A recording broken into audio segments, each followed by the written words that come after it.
이 시간 하나님의 말씀은 요한복음 12장 1절에서부터 8절까지의 말씀입니다. 오늘의 말씀의 제목은 누가 정말 참 제자인가 라는 말씀으로 여러분들과 은혜를 나눌까 합니다. 요한복음 12장 1절에서 8절의 말씀을 제가 쉬운 성경으로 여러분에게 다시 한번 들려드립니다. 요한복음 12장 1절 6월절 6일 전에 예수님께서는 나사로가 살고 있는 베다니로 가셨습니다.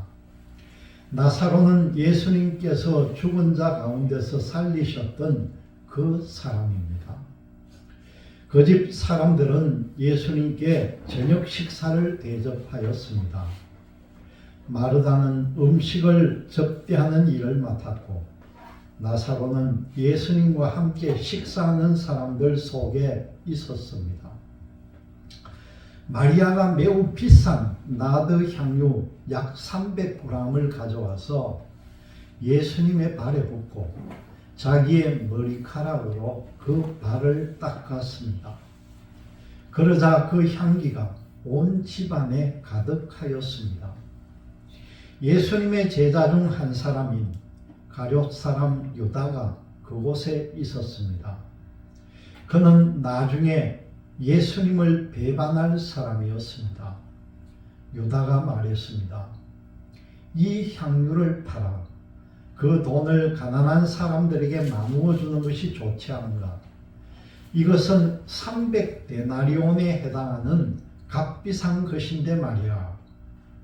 그러나 유다가 정말로 가난한 사람들을 생각해서 이 말을 한 것은 아니었습니다. 그는 도둑이었기에 때문에 이런 말을 한 것입니다. 그는 돈 주머니를 관리하던 사람이었는데 종종 돈 주머니에서 돈을 제 마음대로 꺼내 쓰곤 했습니다. 예수님께서 말씀하셨습니다. 이 여자가 하는 대로 내버려 두어라. 마리아는 내 장례를 치를 날을 위해 이 향유를 준비해 둔 것이다. 가난한 사람들은 너희와 항상 함께 있겠지만 나는 너희와 항상 함께 있지는 않을 것이다. 이것이 오늘의 본문의 말씀의 내용입니다. 오늘 본문의 말씀 몇 군데를 조금 분석을 해보면요. 2절 말씀을 통해 보면 거기서 예수를 위하여 잔치할세 마르다는 일을 하고 나사로는 예수와 함께 앉은 자 중에 있더라. 그런 말씀이 나옵니다.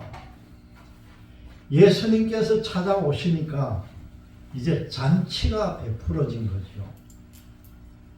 잔치를 준비하는 자들이 누구인지는 분명하지는 않았지만은 나사로가 예수와 함께 앉은 자 중에 있었다는 것으로 봐서 나사로의 집은 아니었던 것 같습니다. 그렇다면 나사로를 다시 살리신 놀라운 기적을 목도한 온 동네 사람들이 아마 동네 잔치를 베풀었다고 봐도 큰 무리는 없었을 거라는 것이죠.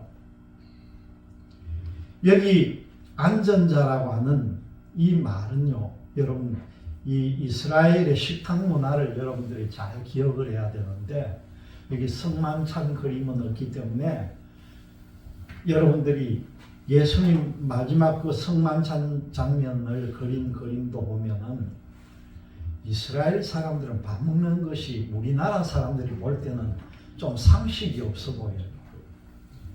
이따하게 기대가지고 자세를 똑바로 우리 같으면 참 즉각적으로 육사생도들 밥 먹듯이 정자하게 딱 앉아 먹을 것인데 유대의 문화, 식사 문화 자체가 기대어서 먹는 습관이 있어요.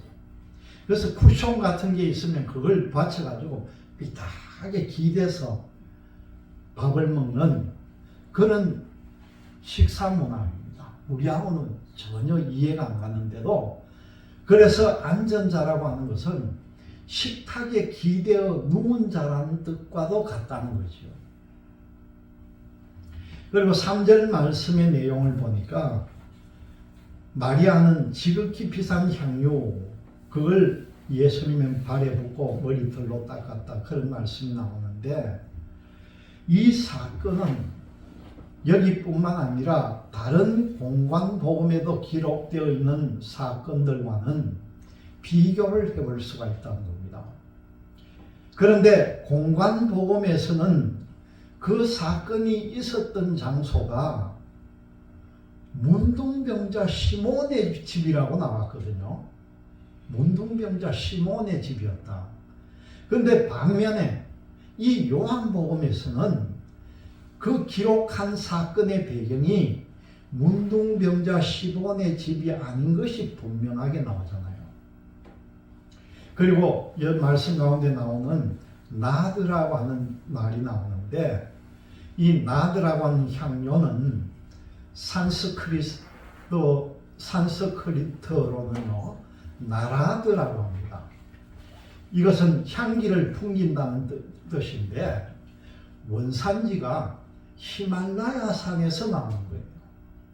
히말라야 산에서 나오는 이 나드라고 하는 것은 식물의 뿌리를 채취를 해가지고 그것을 고급 향료로 만든 것입니다. 그런데 이것이 얼마나 비싼 건지 모르죠. 그리고 이것을 갖다가 발에 부었다. 우리가 보통 향유를 갖다가 발에 붓는 일은 잘 없잖아요.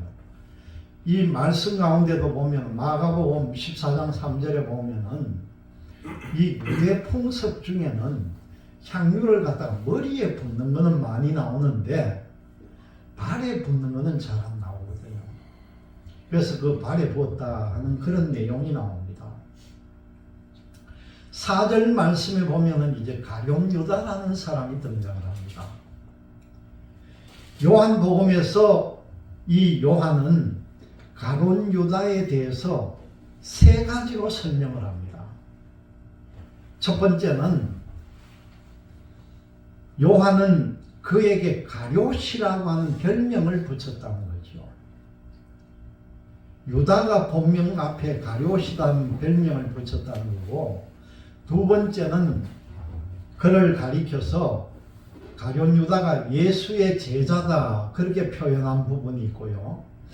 셋째 번째로는 이 유다가 예수를 잡아줄 자라는 것을 상기를 시키고 있습니다. 그렇게 세 가지 방향으로 표현을 하는 것이죠. 그리고 12장 6절 말씀을 보면은 가룟 유다를 저는 도적이다 이렇게 표현을 합니다. 이 구절에서 보면은 가룟 유다가 대제사장들로부터 예수의 핏값을 받기로 약속하고 예수를 넘겨주는 약속받았다는 언급을 제외하고는 그 유다의 성향을 아주 명백히 밝혀주고 있는 구절이 바로 6절의 말씀입니다. 한마디로 저는 도적이다 이렇게 표현을 합니다.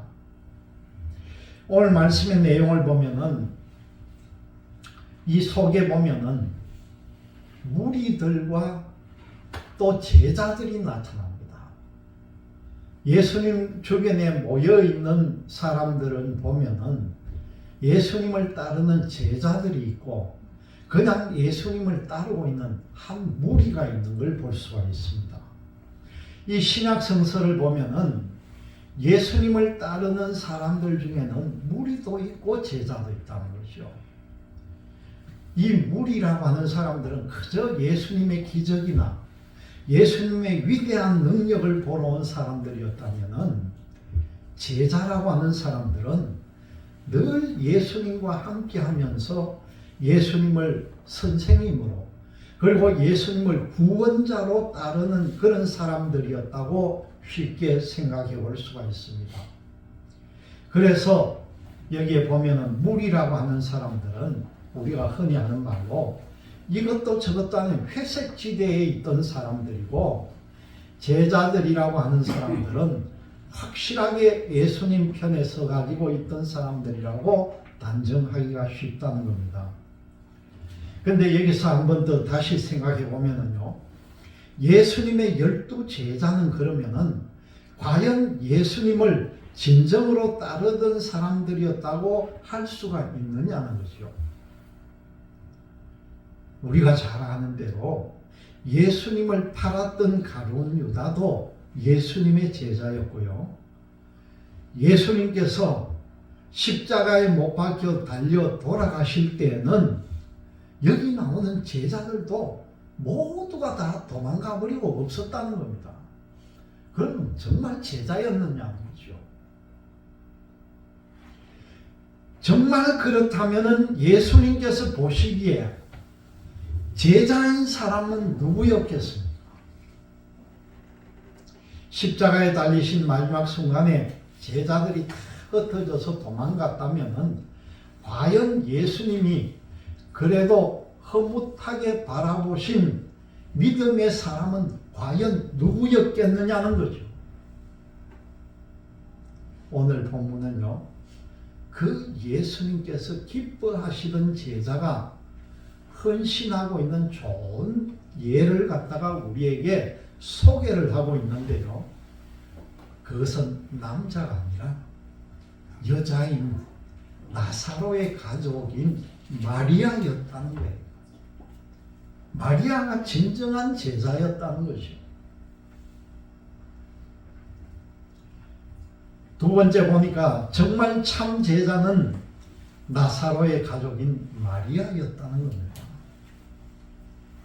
오늘 우리가 읽은 이 본문의 바로 앞장은 요한복음 11장은요. 예수님께서 죽은 나사로를 살리시는 기적을 베푸신 사건이 나옵니다. 죽어서 냄새나는 나사로를 살리신 그 사건이 11장에 나와요. 그런데 예수님은 이 베단이라는 곳에 살던 나사로, 마리아, 마르다하고는 어떤 면에서 보면 가족같이 지냈던 사람들입니다. 왜 그러냐 하면은 예수님께서 주로 사역을 어디에서 했습니까? 갈릴리와 예루살렘에서 했거든요. 갈릴리 바다를 끼고 있는 그곳에서 정말 베드로를 비롯해서 예수님의 12 제자를 다 만들어 가지고 사역은 예루살렘으로 올라가서 하는데, 가는 길이 요단 강가를 따라 가지고 쭉 내려오다 보면은 요단 강변에 베단이라고 하는 도시가 있는 거예요. 그리고 이 베다니에서 하루길 이상을 걸어가면은 예루살렘이 나옵니다. 그런데 예수님께서 그 갈릴리 바다에서 사역절을 쭉 계속 하나님을 전하면서 제자들과 오다가 묵어야 될 집을 찾을 때 꼭 베다니에 있는 나사로의 집에 가서 주무시는 거예요. 그러니까 이 나사로하고는 예수님은 형제처럼 아주 가까운 사이였다는 것이죠. 이 마리아와 마르다도 마찬가지입니다. 그만큼 가까운 사이였습니다. 그런데 이 11장은 보면 나사로가 병이 걸려서 죽어가자 마리아와 마르다가 급하게 사람을 보내서 예수님께서 빨리 와서 그 죽어가는 나사로를 고쳐주기를 요청을 합니다. 그런데요, 안타깝게도 예수님께서 도착하셨을 때는 벌써 그 나사로가 죽은 지 나흘이 지났다는 거예요. 여러분, 이 중동이라는 때가 아주 더운 데인데 나흘 동안 시신을 놔두면 변하지 그게 있겠습니까? 냄새가 나는 거예요, 시신에서. 그 예상보다 늦게 도착하신 예수님을 맞이하러 나가면서 마르다가 한 말이 뭐냐고 하면은 요한복음 11장 32절에 마리아가 이렇게 말합니다. 예수님께서 여기 계셨더라면은 내 오라버지가 죽지 아니하였겠나이다. 예수님이 여기에서 계시기만 해도 오라비가 죽지 않고 살았을 거라는 거죠. 그렇게 말합니다. 그러면서 왜 이렇게 늦게 오셨어요? 벌써 죽은 지 나흘이나 지났으니 예수님도 이제는 도리가 없으신 거잖아요. 이런 투로 말하는 원망 섞인 절망의 표현을 하는 거죠. 다시 말씀드리면은 마리아는 그 나름대로 훌륭한 믿음을 가진 예수님의 아주 가까운 벗이었지만은 아무리 예수님이라고 하더라도 이미 죽어서 나흘이나 지난 오빠 나사로를 위해서는 아무런 능력도 행하실 수가 없을 것이다. 그렇게 생각을 했던 거죠. 단정을 짓고 아예 체념을 했다는 겁니다. 그런데 이처럼 불충분한 믿음을 가진 마리아였지만은요, 예수님께서 그 나사로를 살리신 그 기적을 직접 눈으로 체험하고는 어떤 마음이 들겠습니까? 정말 이 믿지 못할 일을 체험하고는 내가 주님께 더 헌신해야지, 내가 정말 주님이 죽으라면 죽어야지, 이런 마음이 안 생기겠습니까? 더 온전한 믿음으로 주님께 감사하고 싶은 마음이 강하게 들었던 것을 볼 수가 있다는 겁니다. 그래서 오늘 본문 요한복음 12장에서 마리아는요, 여기 3절을 보면은 지극히 비싼 향유라는 겁니다. 얼마나 비싼가. 이 비싼 향유를 예수님의 발에다가 붓는데, 가룟 유다가 오늘 말한 걸 따르면은 이 향유가 한 근인데, 한 근이면 우리가 말한 330g 한 근, 아주 작은 양입니다. 이 가격이 오늘 300데나리온, 일반 노동자들이 하루 일하는 품삯이 1데나리온이에요. 그러면 300데나리온이라고 하면은 1년치 노동자의 품삯이에요. 그럼 요즘 연봉으로 따지면은 일반 노동하는 사람들도 연간 한 4천, 5천 안 받겠습니까? 노동자들이. 330g 되는 그 향유가 우리 돈으로 4천만 원 이상의 값어치를 가지고 있다 생각을 해보세요. 얼마나 귀하고 아까운 것이었겠습니까? 가난한 동네 베다니에 살던 마리아가 이런 비싼 향유를 샀다는 것은 나사로를 살려주신 것에 대한 감사이면서 정말로 마리아가 예수님을 사랑하고 내가 예수님을 위해서라면 목숨까지도 바치고자 하는 온전한 헌신의 마음이었다고 볼 수가 있다는 것입니다. 여러분, 이 마리아의 모습을 한번 보세요. 그 향유를 예수님의 발에 붓고 자기 머리털로 그 발을 닦아주고 있습니다. 온전한 헌신이요, 주님을 따르는 제자의 삶의 가장 아름다운 모습을 지금 보여주고 있는 것이죠. 그래서 주님께서도 이런 마리아의 마음을 아시고 7절에 뭐라고 합니까? 나의 장래할 날을 위하여 그것을 간직하게 하라. 그렇게 마리아를 편들어서 말씀해주고 있는 것입니다. 그리고 이렇게 마리아가 예수님의 발을 씻은 사건은 이제 그 다음 장에 요한복음 13장에서요, 반대로 예수님께서 직접 친히 제자들의 발을 씻기는 장면, 제자들의 세족식 사건으로 연결이 됩니다. 마리아가 예수님의 발을 씻기고 이어서 예수님께서 친히 제자들의 발을 씻기셨다는 것은 예수님이 마리아야말로 진정한 제자도를 실천하였다는 것을 인정을 해 주셨다는 사건입니다. 세 번째 보니까 이 가룟 유다에 대해서 말씀합니다. 가장 믿음직해 보이는 제자였지만 가룟 유다는 거짓 제자였다는 거죠. 오늘 본문에서 마리아와 아주 대조를 이루는 인물이 바로 예수님의 제자 그 중에서도 돈꾀를 맡았던 가룟 유다. 여러분 한번 생각해 보세요. 옛날이나 지금이나 자기 자산, 재산을 막는다는 만큼 큰 일이 어디 있습니까? 그 공동체 안에서 가장 믿을 만한 사람 중에 하나가 돈꾀를 맡아주는 사람 아니겠습니까? 요즘도 마찬가지죠. 자기의 재산을 맡아주고 자기의 모든 것을 관리해주는 사람이 제일로 치지 않겠습니까? 자세하게 나오지는 않지만은 예수님의 제자 중에서도 이 가룟 유다의 위치가 굉장히 중요했다는 걸 우리에게 가르쳐 줍니다. 예수님의 제자들 베드로를 비롯해서 그 위에 어부하던 제자들이 무슨 학력이 있었겠습니까? 무슨 배움이 있었겠습니까? 그렇지만 가룟 유다는 똑똑한 사람이었어요. 제일 똑똑하고 머리도 있는 지식인이었어요. 그러니까 아마 모든 걸 다 맡겼겠죠. 그런데 이런 제자였던 가룟 유다가 그 마리아의 행동에 대해서 어떻게 평가하는지 보면요, 가룟 유다가 이렇게 말합니다. 5절에 이 향유를 어찌하여 300데나리온에 팔아 가난한 자들에게 주지 아니하였느냐.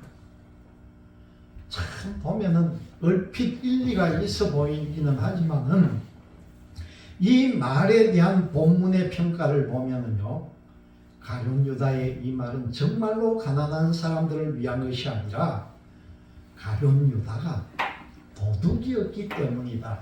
그렇게 6절에 말합니다. 그리고 13장을 보면은요, 이 본문의 이러한 평가는 매우 정확하게 표현을 합니다. 가룟 유다가 예수님을 팔려는 마음을 가지고 있었다는 거예요. 그것도 은삼시에. 그런 마음을 가지고 있는 도둑이었다는 거죠. 마지막으로 네 번째 보니까 본문이 오늘 우리에게 말하는 것은 무엇인가? 누가 정말 제자인가? 누가 참 제자인가? 오늘 본문에 나오는 이 많은 사람들 중에 정말 제자는 누구인가 하는 것이죠. 베단이 가난한 동네에 살던 보잘것없는 여인인 이 마리아가 얼마나 주님을 사랑하고 헌신했는지, 그리고 이와는 대조적으로 돈꾀를 맡을 정도로 신임을 받았던 제자였던 가룟 유다의 속에는요, 얼마나 악이 가득했는지를 딱 대조하면서 우리에게 보여줍니다. 그래서 오늘의 본문은 우리에게 두 가지를 묻고 있습니다. 첫 번째는 여러분 잘 생각해 보세요. 마리아와 가룟 유다 중에 누가 진정한 제자입니까? 첫 번째는 마리아와 가룟 유다 중에 누가 진짜 진정한 제자인가? 두 번째 물음은요, 이 본문을 대하는 지금 여러분 한번 생각해 보세요. 내가 과연 마리아인가 아니면은 내가 가룟 유다인가? 오늘 이 본문을 대하는 지금 나는 과연 마리아인가 아니면은 가룟 유다인가? 여러분들 스스로가 잘 판단해 보시기를 바랍니다. 이제 이 사순절 다섯째 주일을 맞이하면서 나와 예수님과의 관계에 대해서 여러분 다시 한번 생각해 보시고, 나는 과연 예수님의 참 제자로 살고 있는지를 내 스스로에게 깊이 물어보시고요, 성찰해 보고 결단하는 그런 뜻깊은 기간을 보내시기를 주님의 이름으로 기원드립니다.